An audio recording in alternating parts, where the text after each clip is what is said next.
பெரியார் பிறந்த மண்ணில் வெற்றி கழகத்துடைய தலைவர் இங்கே வருகை தந்திருக்கிறார்கள். காலத்தின்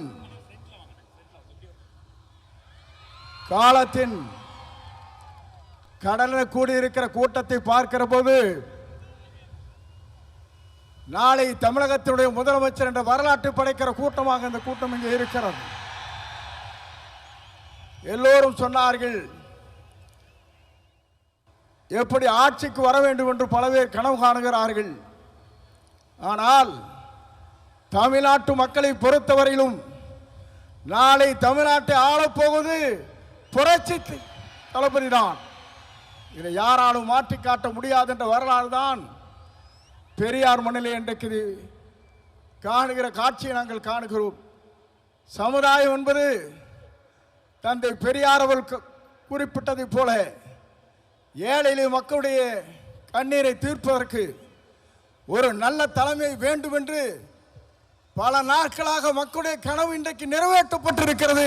மிக விரைவிலேயே தான் அந்த கனவு என்பது எல்லோரும் கூடுவார்கள், கூட்டம் கூடும், கலைந்து போகும்.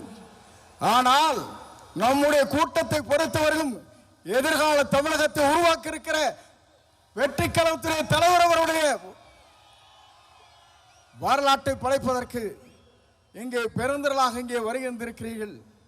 அதோடு மட்டுமல்ல, சிலவே நினைக்கிறார்கள் தலைவரை பொறுத்தவரையிலும் மனிதனை இருக்கவர், நல்லவர், வல்லவர், உங்களுக்காகவே வாழ்ந்து கொண்டிருப்பவர் என்பதை மறந்துவிடக் கூடாது.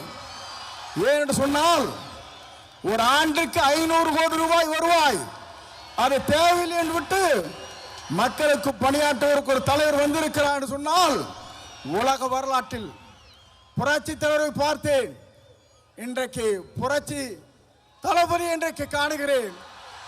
ஆகவேதான் மக்கள் இங்கே திரண்டிருக்கிறார்கள். என்னை பொறுத்தவரையிலும் இது தீர்ப்பளிக்கிற கூட்டம். தீர்ப்பளிக்கிற கூட்டம் மட்டுமல்ல, நீங்கள் திரண்டு வந்தால் நாடே தாங்காது என்கிற முறையிலே தான் இங்கே அற்புதத்தை தின்று கொண்டிருக்கிறீர்கள். உங்களை பொறுத்தவரையிலும் எதிர்காலம் பிரகாசம் உள்ள எதிர்காலமாக மாறப்போகிறது. எல்லோரும் சொன்னார்கள், எவ்வளவு வெற்றி வரப் போகிறான் சொன்னார்கள். 234 அவர் 6 விரல் காட்டினாரோ அவர் தான் தமிழ்நாட்டில் சட்டமன்ற உறுப்பு என்ற வரலாற்றை படைக்கின்ற அளவிற்கு நீங்கள் வாருங்கள், வெற்றி தேடி தாருங்கள் அழைத்து விளைவுகிறேன். நன்றி, வணக்கம்.